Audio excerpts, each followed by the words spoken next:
really do yung a strategy, a political strategy, kasi yung kalaban mo hindi patas eh.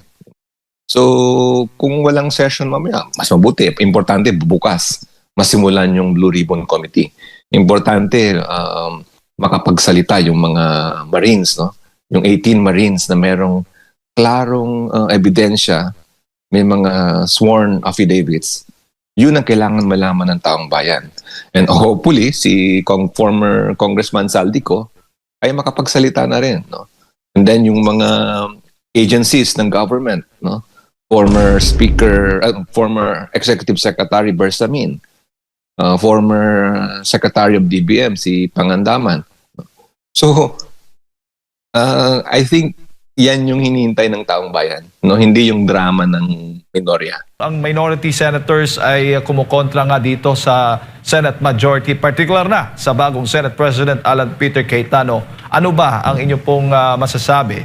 Lalo na yung mga kapatid nating Muslim, hinggil nga po dito sa mga nangyayari sa Senado kahapon ay walang session ulit. Hindi sumipot ulit yung majority at nagalit nga yung nasa minority. Well, klaro yan na pamumulitika, yung ginagawa ng minority. Sila nga ang nauna na nag-walk out. So, talagang makita natin yung kaibahan. And syempre, kung kahit sino, kung ikaw or ako si Senate President Alan Peter Cayetano, ay hindi rin ako magpapadala sa mga manyubra nila. Pinag-uusapan din namin yan sa mga iba't ibang grupo natin sa Mindanao, mga Muslim groups natin. Talagang nadidismaya kami sa ginagawa ng minority.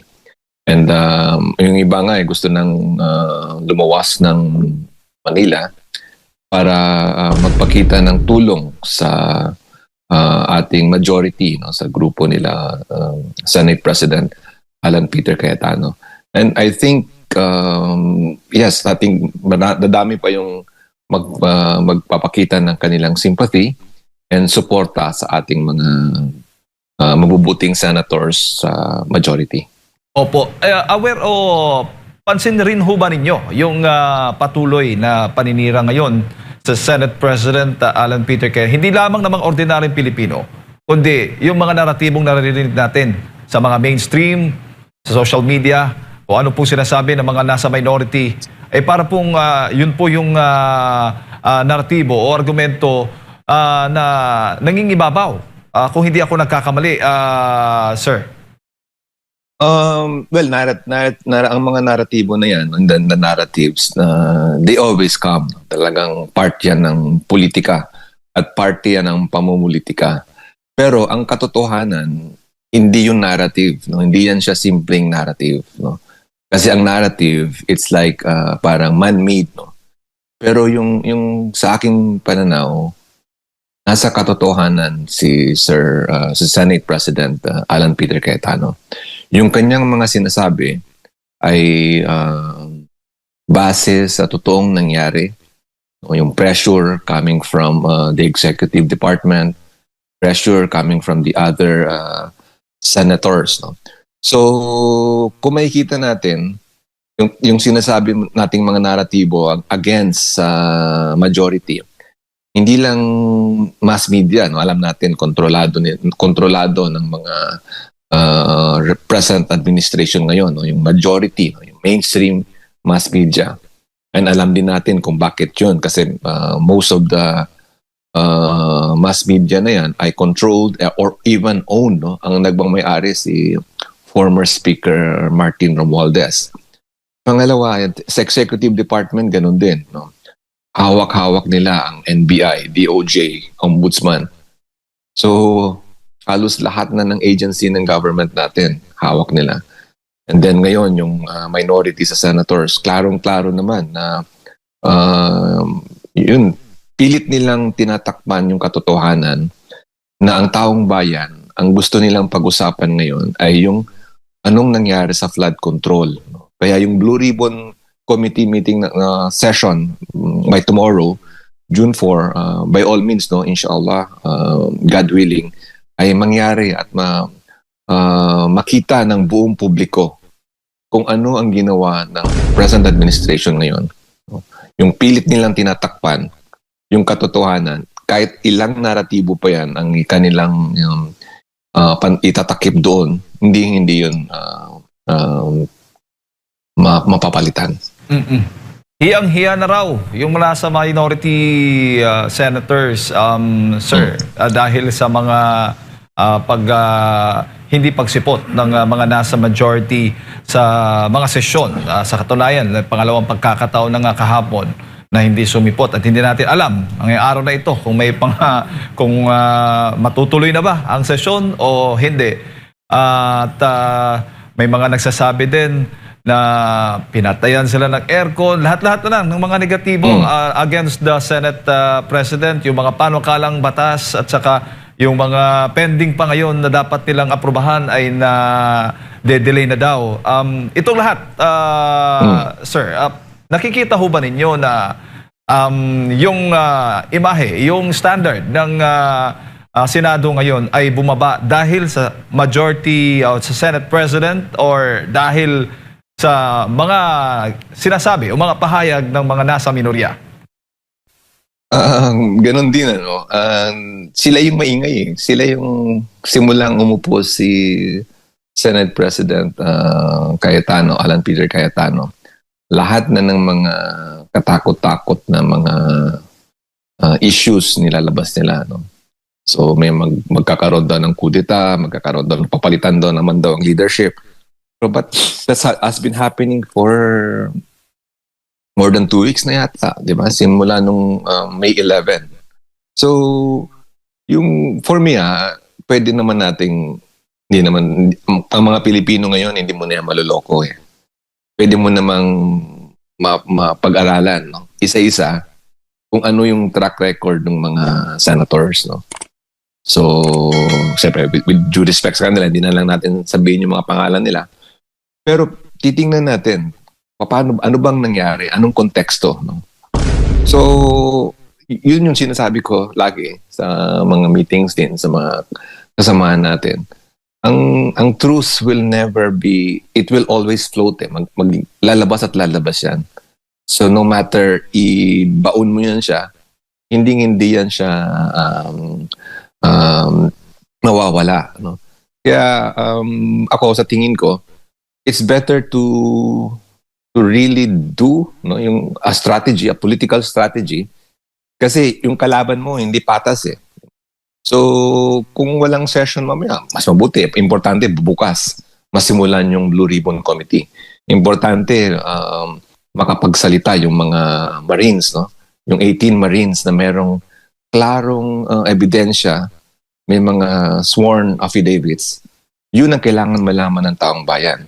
And hopefully, si former Congressman Saldico ay makapagsalita na rin. No?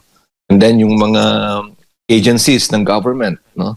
Former Executive Secretary Bersamin, former Secretary of DBM, si Pangandaman.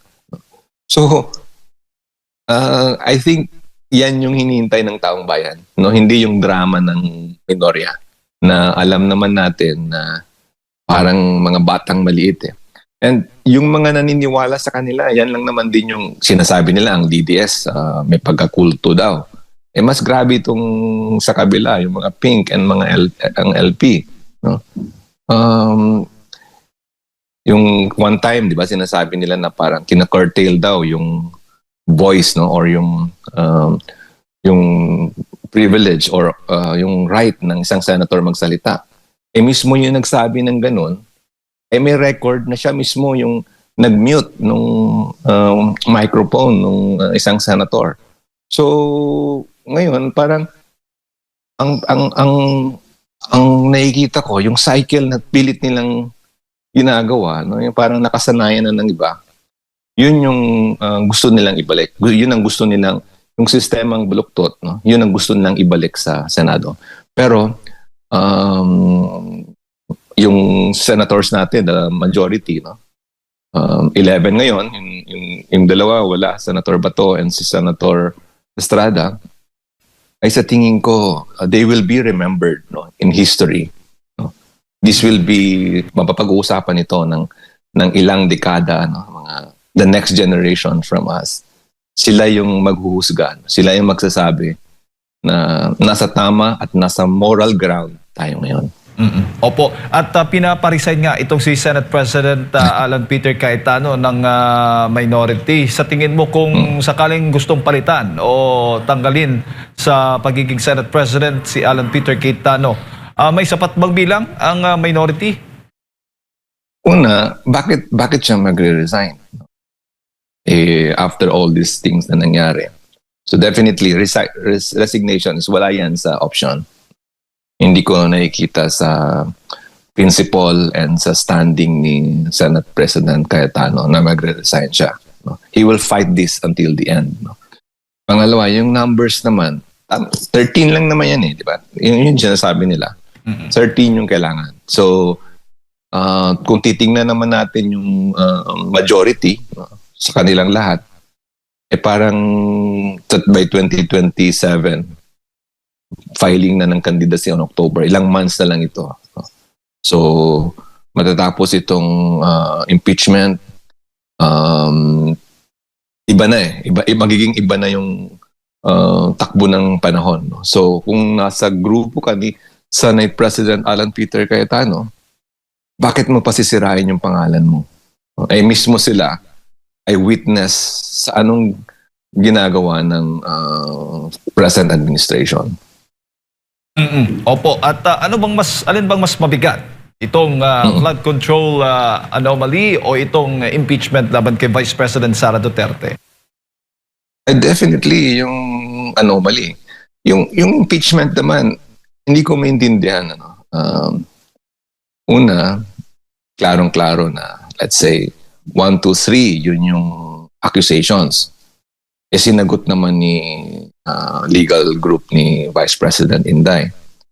And then biglang may dinagdag na kaso na hindi pa nabigyan ng chance para magsagot ang grupo ni Vice President. So doon pa lang may mga questions ka na sobra Kumbaga parang hindi naman tayo judges, no? We are not part of it, but common sense will tell us, no? Yung nakikita mo yung gaano nila minadali, gaano nila ginawa yung hearing, no? Laging nagsasalita si Congressman Sid Ungab, no? Na yung interpolation, yung manner of giving the opposing side, no? Na para questionin yung mga ebidensya, hindi naman nila binigyan ng tamang proseso. So doon pa lang nakikita mo na may mali sa sistema nila. So again, that's just a procedural process. Now in terms of substance, titingnan mo naman, saan ka makakita na the Supreme Court have already ruled, no? Ano yung mga impeachable offenses, no? Yung iba, hindi pa nga Vice President si Ma'am Inday, sinali na nila doon, no? Yung sa mga SALN niya para mag-bloat, no? Para lumaki ang accounts sa bangko. Then, pangatlo, makikita mo yung AMLA. No? Bago-bago lang yung AMLA doon. And even yung AMLA, may mga statements siya na hindi conclusive yung kanilang mga findings. So the impeachment as a political move, no, political process, it goes with the numbers. No? So nagsasayang lang tayo ng oras kasi yung senators naman na nandyan, kahit anong pang gawin nila, the Constitution provides that it has to be 2/3. No? So kailangan ng 16 votes. The next question would be, kaya ba ng anti-VP Sara yung 16 votes? Klaro naman na hindi. So it's no longer about the impeachment. No? Because right from the start, may mga problema na siya. May problema sa proseso, may problema sa substance, and may problema sa numbers. So bakit hindi natin pag-usapan yung anomaly? No? Yung anomaly nga, yung sinasabi nila na I think it was Senator Marcoleta who said na yung anomaly, yung scandal sa flood control, pilit nilang tinatakpan. pero the nature will always remind us. No? Every time na nagkakaroon ng bagyo, every time na Mother Nature will remind every Filipino people na ninakawan tayo ng ating gobyerno mismo, nakikita natin sa mga kalsada, nakikita natin sa mga bahay no, na nagsasuffer yung mga mahihirap. No? So, bakit hindi natin yun ang unahin natin? Because the anomaly of the flood control scandal and any other corruptions that this administration is responsible, it will again be a history that people, the next generations will judge. No? Ang sa akin ngayon, ang level ng engagement ko ngayon is really remind yung mga pink and mga supporters ng LP na talagang wag na tayong magbulag-bulagan. No? Talagang wag na tayong we do not have any luxury to debate on certain things na naghihirap na yung mga taong bayan. And impeachment, okay, sige, with all due respect, but we have to understand na trabaho yan ng senators and we have to be fair kung ano yung ebidensya, ano yung proseso na makukuha nila, that will determine their judgment, no? Because they will be, hindi naman sila prosecutor doon, they are the Senate, they will serve as the judges. Now, yung anomaly in the next few days or by tomorrow and succeeding weeks before tayo magkakasona, State of the Nation address, kailangan expose, kailangan mapag-aralan, at kailangan mapanagot natin yung mga taong responsible doon. Opo, bago ko pasa kay partner MJ, sir, isa sa mga pinagtatalunan bago itong mga walang siputan sa sesyon ay yung pagkakaroon ng o paggamit ng o pagsali ng mga senador sa pamamagitan ng teleconferencing. Kayo ho ba ay susuporta o pabor doon sa motion na yan ni Senator Marcoleta? Oh naman, definitely we are now in the level of malakas na yung mga internet natin, modern day living na tayo ngayon. And why would we not allow a certain senator, no, na alam naman natin parang sinadya yung hindi siya makapag-participate, no, sa proseso ng Senado dahil nga detained siya or nasa kulungan sila. So kung makikita natin, it's a political maneuvering. No? So the only way for us para lumabas ang katotohanan, lumabas yung totoong nangyari, and to give every senator a chance. No? Because yung mga senators na yan, binoto yan ng taong bayan, di ba? So they represent a certain group of population natin. No? Bakit natin hindi siya bigyan ng chance na gano'n? No? Again, sinasabi nila yung during COVID, no, or at the time of Senator De Lima, bakit sila mismo, yung against noon, sila mismo ang nagmo-move for back then for a teleconferencing way of voting or participating. So nakikita natin na parang it's really selective, no? Parang ang tao ngayon, ibang mga Pilipino, mga kababayan natin, ay pumapabor lang doon sa yung what they think that are beneficial to them. No? So sa akin, yung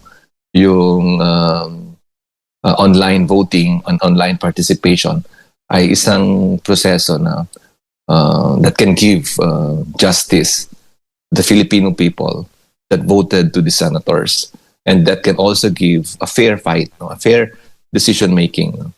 Sa Senado. Sir Mus, mayong buntag sir. Assalamualaikum warahmatullahi wabarakatuh. Sir, ito pong... Waalaikumsalam warahmatullahi. Mayong buntag, MJ. Opo, ito pong paparating na BARM elections, kauna-unahan po na parliamentary polls, pinakahihintay po ito ng BARM. Pero bago po tayo dumako doon, pwede niyo po ba sa amin na maikwento on a top of the dome scale kung ano po itong dynamic sa BARM? At ano po ang kinalaman ng national government doon po sa ikinababahala ng ating mga kapatid sa BARM na disruption po disruption ng pangako na kalayaan, no?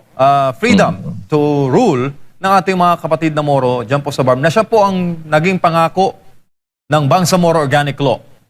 Sir. Again, ito yung isang topic na laging pinag-uusapan, no? And kagabi nga, meron din akong isang Zoom meeting, mga leaders sa BARM. Sinasabi nga nila na kung meron mang tao na pwedeng mag-comment, no? Kung meron mang tao on TV, on social media, no? Are those who help frame the Bangsamoro Organic Law, no?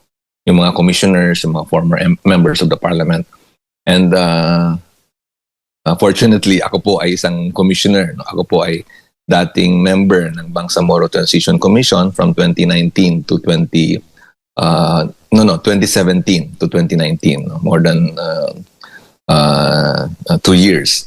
And then naging member of the parliament din po ako from 2019 to 2022, no? I only stepped down nung hindi na po ako in-appoint ni Bongbong Marcos Jr. So alam po natin yung konteksto, alam po natin yung nakalagay, no? Ang nakalagay sa batas ng organic law. And aside from that, I also have more than 20 years of experience in the peace process, no? So kung makikita natin, panahon ni it's Pinoy, no? Pinoy time ang nakapag move, no, for the MILF and the government of the Philippines to sign the comprehensive agreement of the Bangsamoro, yung CAB, in 2014, no? Unfortunately, they attempted, Noynoy Aquino's administration attempted na magkaroon ng organic law, no, yung BBL. Pero nangyari po yung Mama Sapano massacre. So, udlot yun, no? Hindi na tuloy yun. So, it took another president, President Rodrigo Roa Duterte, na para mapasa yung batas sa Congress, ma-ratify, and ngayon, ma-create yung organic, ma-create yung region, no? So, yun lang naman eh. Nandun naman, kumbaga, may roadmap na yan eh. Meron na yan, may listahan na, may script na, di ba? All we have to do is follow it, no?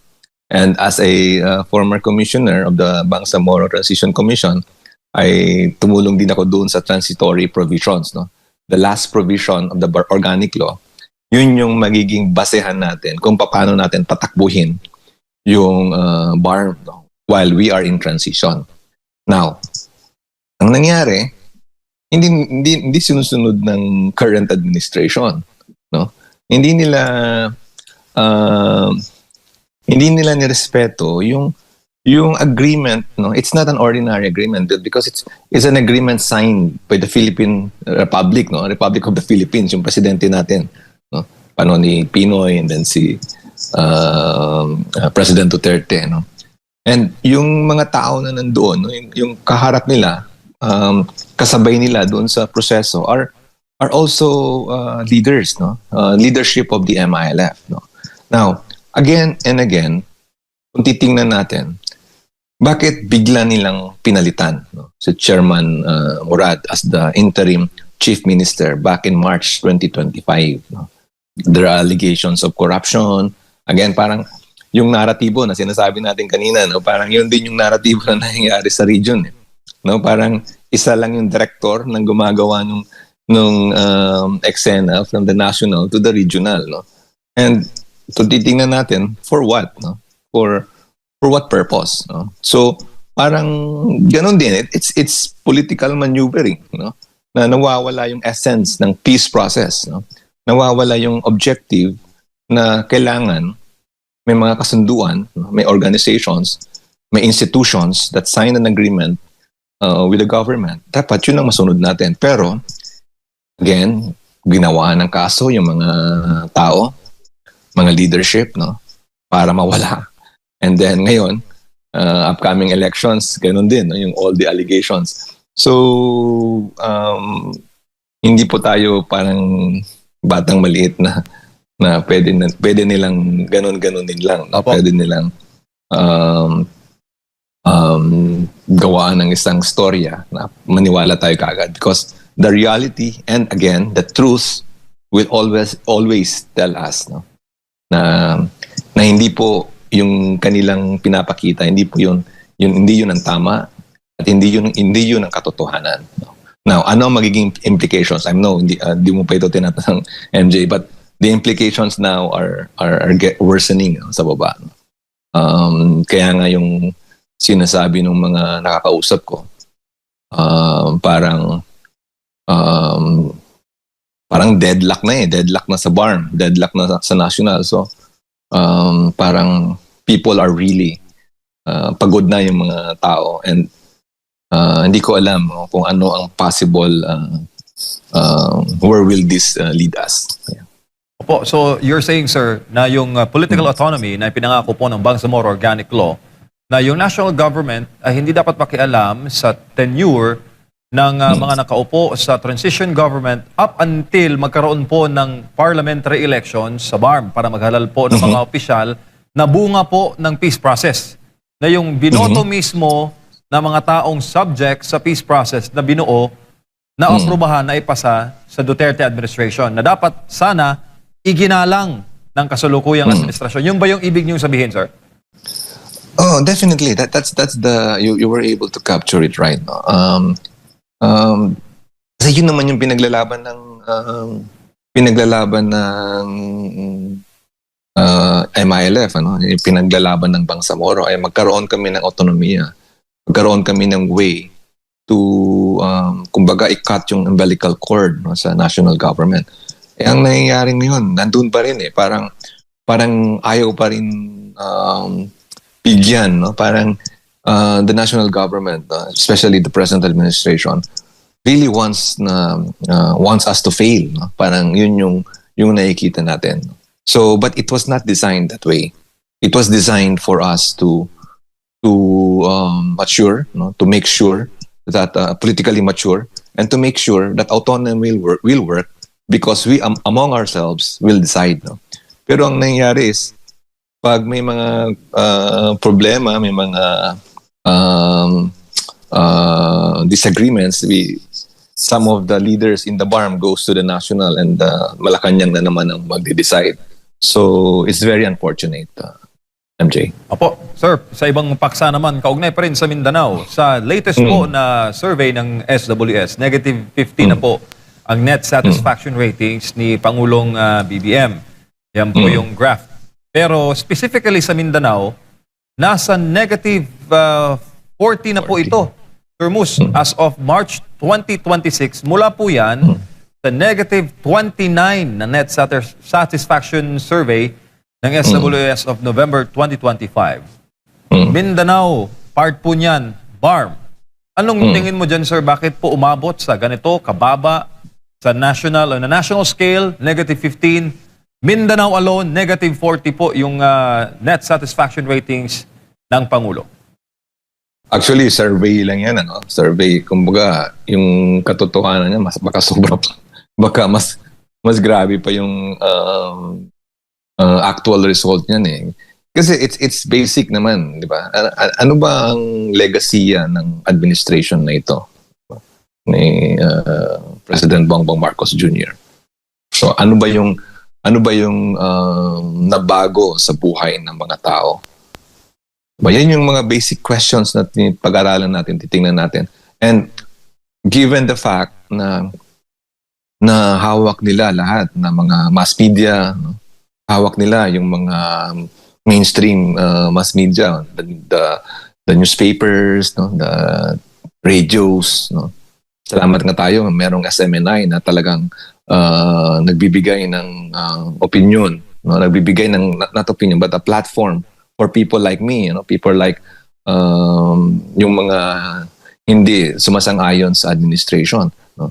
So what if we have a fair media, diba? What if na yung laging lumalabas sa media ay yung totoong nangyayari sa Mindanao, sa bansa? Talagang siguro hindi lang negative 40 ang lalabas diyan. So meaning to say, again, these are realities, no, na pilit nilang takpan pilit nilang ialis, ibura. Pero the nature, no? Pag magbagyo, nakikita ng tao kung ano yung ginawa nila sa mga flood control projects. Pag may mga kaguluhan, alam nila, nakikita nila. No? So parang sa Mindanao, ang yumayaman lang dyan yung mga congressman namin, di ba? Yung congressman natin, MJ, na sila yung talagang grabe yung buhay. Pero yung taong bayan talagang naghihirap na dahil sa mahalang gasolina, tumaas ang inflation. No? Maraming mga dropouts ngayon sa college because the parents can no longer afford. No? Ganun. Ako, I work in Ateneo and there are students, Muslim students also, na laging pumupunta sa office, no, humihingi ng tulong na, sir, pwede po bang i-endorse nyo itong promissory note, no? Kasi yung parents ko, they cannot pay the tuition as of now. So, we now have a government na parang hindi natin nakikita yung sympathy niya, hindi natin nakikita yung klarong programa niya sa taong bayan. Talagang mawawala yung trust ng taong bayan sa ating mga leaders. So that survey alone reflects not only BBM but it reflects the entire government, no? Entire machinery of the government na something is wrong, no? Something is wrong. And matagal pa nga sa akin kita ko 2028 parang if we will have another months and years na ganito, parang I don't think how we can even survive. Oh, sir, I'm just curious. Last question po para po sa akin. Bilang pong kayo po ay maalam sa usapin po ng peace process at director po ng Alcalam Institute ng Ateneo de Davao, ano kaya ang solusyon para po maibsan yung sinasabi na para kasing ang description sa BARM, parang time bomb. Anytime nasasabog yung issue. Ano kaya ang pinakamainam na solusyon to diffuse the heat para ma-ease po ang tensions? Lalo pa, sir, alam naman po natin na makulay po ang pagdiriwang, hindi naman sa buong Mindanao, kundi in some parts lang, especially pag-eleksyon. Kasi all elections are personal, lalo na sa local, Sir Mus. Ano kaya ang dapat gawin ng administration to diffuse the heat sa BARM? Well, lahat naman pwede nilang gawin. No? Lahat pwede nilang i-straighten yung kanilang programs, no? Yung kanilang leadership. Unfortunately, yung opisina na yan yung trabaho, no? Yung Presidential Advisor on the Peace and Reconciliation, no? Yung OPA-PRO, ay ang sinasabi, no, this is not from me, ang sinasabi ng mga nakakausap ko sa ground, no, yung mga leaders natin, pang Facebook lang, no. Wala nang ginawa yung secretary natin ngayon, kundi mag-post ng pictures niya sa Facebook na ka-meeting si ganito, ka-meeting si ganyan, no, nakailang months na yata or ilang weeks na siyang umupo as secretary, but inayos ba yung tension, no? Wala, no. So for me, I think the first thing is, siyempre, yung taong assigned ng presidente natin to help the problem, siya yung responsible, no? Siya yung kailangan niyang ayusin, no? Kailangan niyang ibalik yung tiwala, no? Because yun lang naman yung nawala dyan, eh. Nawala yung tiwala ng Bangsamoro sa proseso at sa liderato ng current administration. Nawala yung tiwala na dapat ayusin natin yung transition period, no? And then from the transition period goes with the upcoming elections. And then kailangan din natin ayusin yung decommissioning. Bakit people might ask, no? Tanongin nila, mga sila ngano kinahanglan man ang decommissioning?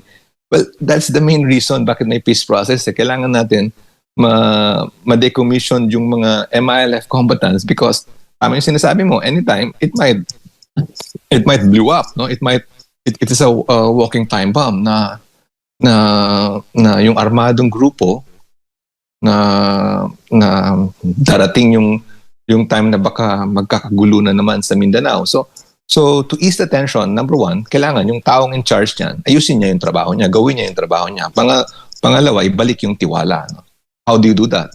Ibalik yung tiwala when you put the right people in the BARM. No? Ibalik mo yung tao na dapat supposed to be the chief minister, interim chief minister. No?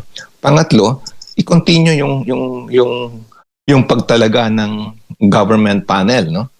Hindi pa naman tapos yung peace process. Bakit hanggang ngayon walang counterpart si chairman, no? MILF chairman in the peace panel, si Mohajer Iqbal. No? Bakit walang Philippine counterpart? No? Ilang months na nag-resign na si Yusek Llano, no? Former Yusek ng OPA Pro, no? So yun yung kumbaga again, MJ, natatawa na lang ako dahil sa masakit siya na katotohanan, pero parang nawawala yung common sense, no, ng government natin, na alam naman natin kung ano yung dapat gawin. So may mga conspiracy theory naman sinasabi, baka there are elements or there are geopolitical issues that they want this to happen because ayaw nila ng kapayapaan sa Mindanao. But I hope they are wrong. Yeah. Alright. Sir, siguro yung huling mensahe po ninyo sa ating mga kababayan na nanonood po sa mga oras na ito. Okay, maraming salamat sa inyo, Jay. Kung hindi po ito kontrolado ang legislative branch. Kaya naman ang House of Representatives, hanggang ngayon po kontrolado yan ni Marcos. Dahil ito po ay pinupugaran ng mga buaya, kurakot, at mga kinukonsinti na mga magnanakaw na politiko na tinatawag na congressman. Sa pangunguna siyempre ng speaker nila ngayon na si Boji D, na anino lang yan ni Martin Romualdez. Ang Senate kay papano po may mga pumapalag. Although sa lahat po ng budget na yon ay pumirma din sila. At pati sa BICAM. Ito nga si Sherwin Gatchalian, bahagi din niya ng huling BICAM, yung nagpapakilalang Senate President ngayon. Bakit mahalaga para kay Marcos na kinokontrol ang legislative instead na hayaan po ito na maging malaya at mayroong paninindigan at hindi nadidiktahan? Sapagkat hindi po lulusot at magiging legal ang mga pagnanakaw na ito na nakatago sa budget kung hindi po makokontrol ang Kongreso. Ngayon, pumalag ang Senado. Lalo na nang magkaroon ng tinatawag na the brave 13 senators. Ito yung bumuo ng new majority block. Nung panahon, I think 3 weeks ago, na lumutang si Senator Bato de la Rosa. At yun nga, nakita ng taong bayan na nagkaroon na ngayon ng bagong direksyon sa Senado. Ang dati na inagaw ni Marcos na pamunuan sa Senado noong panahon na si Chis Escudero ay pinalitan nila at si Senator Rodante Marcoleta ay tinanggal sa Senate Blue Ribbon Committee, nagkaroon po ng 15 majority na silent majority. Tahimik, hindi naninindigan, lalo na sa iskandalo ng malawakang korupsyon at malubhang pandarambong at paglimas sa kaba ng bayan natin. Na ang itinuturo, ang mastermind na nagkukumpas nito, si Marcos at sila, Romualdez. Nung magkaroon ng panibagong liderato sa Senado, mga kababayan, at ito ay nagkaroon ng basic minimum majority number na 13 na hindi na po sumasang-ayon na pagtatakpan at gawin pa rin pong robot o nadidiktahan ni Marcos ang direksyon ng Senado, nagsimula na ang kaguluhan. Una, ini-insist at ipinipilit ni Marcos na pwedeng dukutin si Senator Bato de la Rosa at ipapatapon sa ICC kahit pa na itong ICC ay bogus pagdating sa Pilipinas. Dahil wala na po tayong treaty obligation, hindi tayo mandatory na dapat magbigay ng anumang kooperasyon at wala namang tayong anumang pananagutan sa ICC na ito, ipinipilit ni Marcos kahit wala pang hatol ang Korte Suprema sa naturang usapin, lalo na itong ibinabandera niya na arrest order laban kay Senator Bato de la Rosa. At iba pa. In fact, pati ang pangalan ni Senator Bongo ay mayroon din po sa listahan ayon sa inilabas nila Trillanes noon, mga ilang buwan na nakakaraan, at pati nito ang abogado ng mga CPP, NPA, NDF na National Union of Patakas Lawyers na si Cristina Conte. So, hindi lang siguro nila napupuruhan pa ngayon si Senator Bongo, pero bahagi po ito ng sinasabi nila na may standing arrest order sa ICC.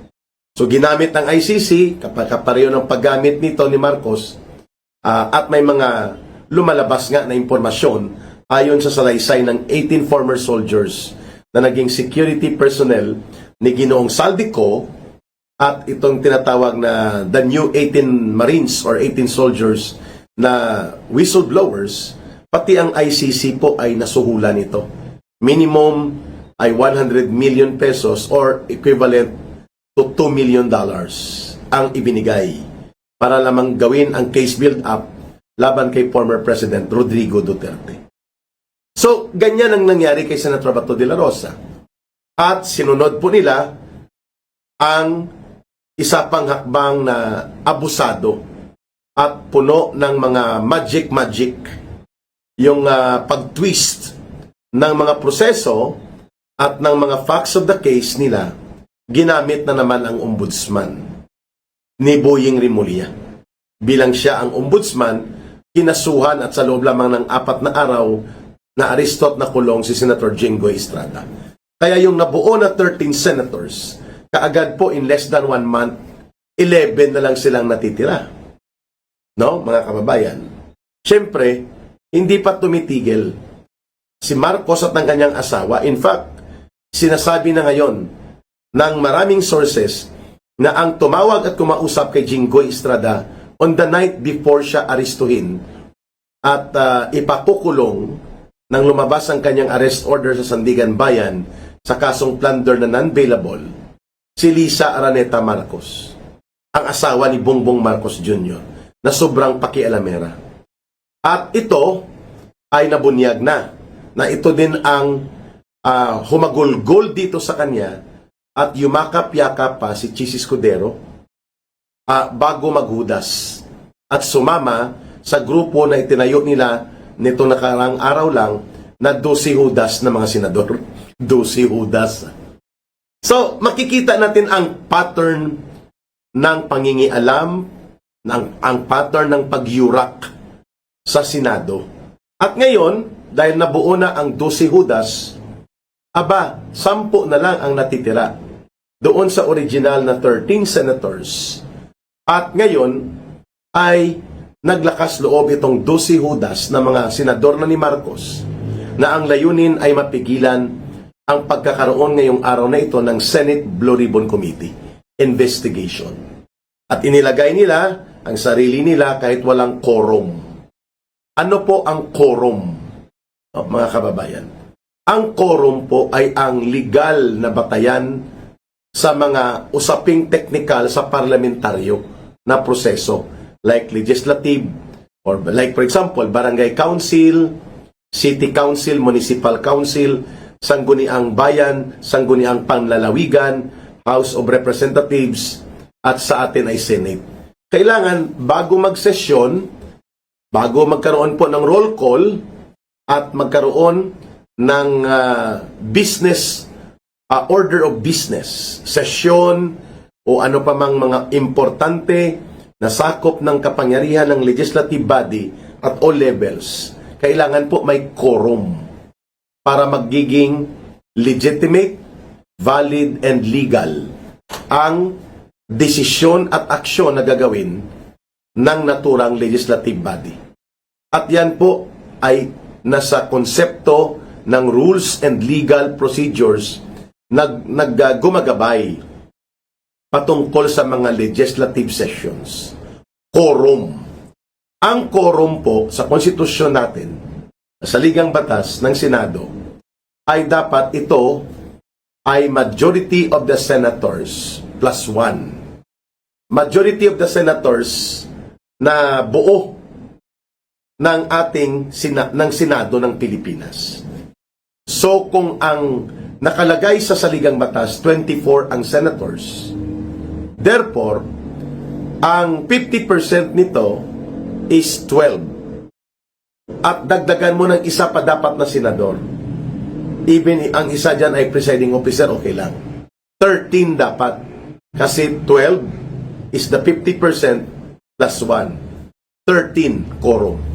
Eh, ang nagsesyon kahapon, 12 lang, mga kababayan. So, kung 12, walang quorum. Wala.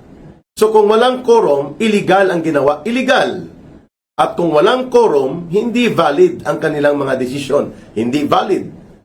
Pero dahil ang magre-resolba ng question ng legalidad at constitutionality ng quorum na ito, sa nangyari kahapon ay ang Korte Suprema, and it will take process and time, siguro baka buwan pang kakainin yan, sa dami ng itinatambak ngayon na kaso sa Korte Suprema patungkol sa mga paglabag, pag-ikot at mga pag-twist ni Marcos sa mga batas ng Pilipinas, including sa Constitution, including itong ICC na ginagamit niya palagi para supilin ang mga karapatan ng ating mamamayan, kagaya ng tinatarget nila sa mga Duterte political groups, mga kababayan. So dahil wala pa ang Korte Suprema para i-determine ang legality at constitutionality ng paglabag sa quorum at ang legitimacy and validity and legality of the actions na ginawa ng 12 Judas, may numero sila ngayon, 12. Pero hindi yan ang majority, hindi rin yan ang quorum. Pero talo sa numero ang natitirang 10 sa 13 brave senators. Ang natitira na lang na may kapasidad ngayon to be physically present sa loob ng Senado, sa plenaryo at sa pagpupulong ay Senator Alan Peter Cayetano, na siyang naihalal ng 13 senators noon at hindi pa siya napapalitan officially bilang Senate President. Si Senate Pro Tempore Loren Ligarda, si Senator Bongo, Senator Robin Padilla, si Senator Pia Cayetano, si Senator Camille Villar, si Senator Mark Villar. Yan po, no? Sino pang hindi ko na-mention? 10 na lang po sila, mga kababayan, ang natitira. Dito po sa hanay ng mga senador na naninindigan na sila ay hindi papayag, na hindi mabubuksan ang Senate Blue Ribbon Committee at makapag-testify, makapagpahayag po ang mga tauhan ni Ginoong Saldico, 18 of them, na mga karamihan, mga former Philippine soldiers sa Philippine Marines, at ganon din po ang iba pang mga resource persons na inimbita na ng Senate Blue Ribbon Committee na binuo nung mayroon pa pong enough plenary physical presence.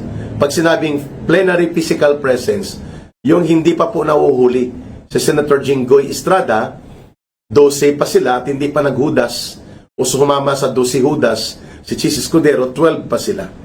11 itong unsi-unsihan senators dati na mga tauhan at alipores ni Marcos, led by Tito Soto and Ping Lacson at ang Tulfo brothers. Sila yon, mga kababayan. Ngayon, ito namang ating mga nasa 10 senador na natitira pa, mga kababayan. Sila ngayon po ay tinatrato na minority. Bagamat, nung mangyari ang halalan, 13 sila. And that was valid. It was quorum, it was majority, it was constitutional. 13 elected sila sa mga committee nila at sa kanilang posisyon, Senate President, Senate Pro Tempore.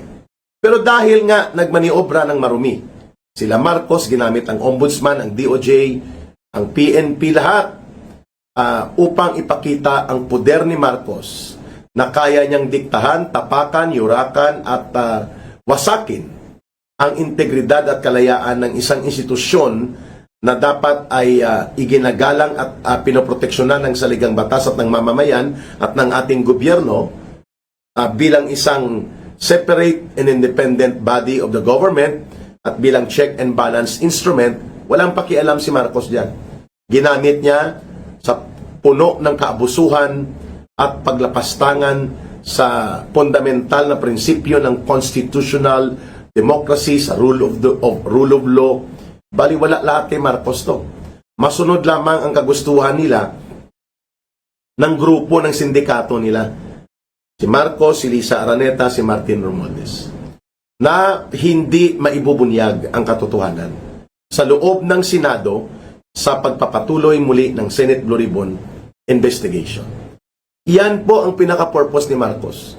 Dahil alam naman po natin, mga kababayan, sa ilalim din po ng saligang batas, kahit araw-araw pang hearing nila dyan, sa impeachment court nila sa Senado, hinggil sa binaluktot at pandaraya sa impeachment complaints nila kay Sara Duterte, hindi po nila mapapatanggal si Sara Duterte right now dahil 11 or 12 lang ang numero ng mga hudas. 12, kulang sila ng 4 para magkaroon ng 16 as 2/3 minimum. Under the Constitution, 2/3 of all the senators ang pwedeng magdesisyon para mapakonvict at ma-remove si Sara Duterte sa impeachment complaints against her. Kaya nilang gawin yun na mapa-impeach sa House of Representatives. Kasi nga, yan ay mga asong ulol ni Marcos at ni Romualdez. Ang House of Representatives, mayoriya dyan at 265 ang numero nila nang pinatalsik nila ang kapwa nila kongresista at tinanggalan ng sovereign mandate of the electorates ng Cavite si Congressman Kiko Barsaga. So 265 minimum. And that more than enough yon para makontrol ni Marcos ang House of Representatives. But right now, Marcos needs 16 senators to vote that Sara Duterte must be convicted and declared guilty sa mga impeachment charges sa kanya at siya ay ma-remove. They don't have the numbers right now, mga kababayan. Because under the Constitution, 16 talaga. So, 12 hudas lang sila. Dahil 12 hudas lang sila, wala na po epekto sa impeachment decision on Sara Duterte. Pero syempre, dahil 12 hudas kontra 10, ngayon, dahil nakakulong si Senator Jinggoy at nagtago at nag-safety ng kanyang sarili at seguridad si Senator Bato de la Rosa, pag nag-impeachment court trial, 12-10, ito ngayon ang problema. Supposedly, ang mag-preside sa impeachment, Senate President. Dalawa ang nagkiklaim ng Senate President, isa legitimate, isa illegitimate at questionably. Si Senator Alan Peter Cayetano po, elected by 13 senators. And that is recorded, may quorum, may majority vote. Si Sherwin Gatchalian as acting Senate President ay hindi po elected ng 13 senators. So pag nag-resume ang impeachment court nila na magsesyon para mag-trial, sino mag-preside? Si Sherwin Gatchalian o si Alan Peter Cayetano? Pero pagdating po sa enforceability on the actual plenary numbers, 10 na lang sila Senator Alan Peter Cayetano, 12 itong 12 hudas ng mga senador ni Marcos at nila Romualdez. So physically, by the numerical superiority, 12 is superior than 10. But the 12 does not have the 13 para makadagdag ng isa at mag-elect legitimately, legally, as required by law and the rules of the Senate, na dapat 13 ang pwedeng bumoto para magkaroon ng Senate President at ng new majority decision according to the constitutional requirement as well as the quorum. So can the 12 declare itong 12 hudas among themselves na si Sherwin Gatchalian o kung sino man ang gusto nila maging Senate President? No! Pero can they do that? Yes! Because they have 12, 10 sa kabila. But does it mean legal at makatarungan at tama at valid and constitutional? No! Pero ipipilit ba nila? Pwede. Dahil nga 12 sila eh. At kinilala na sila ni Marcos Jr., mga kababayan. Mga kababayan, kinilala, ni-recognize ni Marcos ang 12 hudas. It's not for him to determine sinong legitimate o hindi. Why? Because that issue belongs to the court now. Pero wala pang formal na desisyon o anumang isinampa na review and request for certiorari or petisyon sa Korte Suprema dahil kahapon na ito nangyari. But right now, para makumpleto ang sistematiko na pagdurog ni Marcos sa integridad at kalayaan ng Senado, kinilala niya na ang new leadership ay ang leadership ng 12 Judas. And that is not a majority, that is not a quorum, and they cannot elect a new Senate President. Pero sabi nila, ang acting Senate President, si Gatchalian na. Saan galing ang otoridad nila? Sa sarili nila. Kay Marcos, can Marcos do that? No. Marcos is not the Senate, and even if he is the President, he cannot dictate and he cannot decide for the Senate.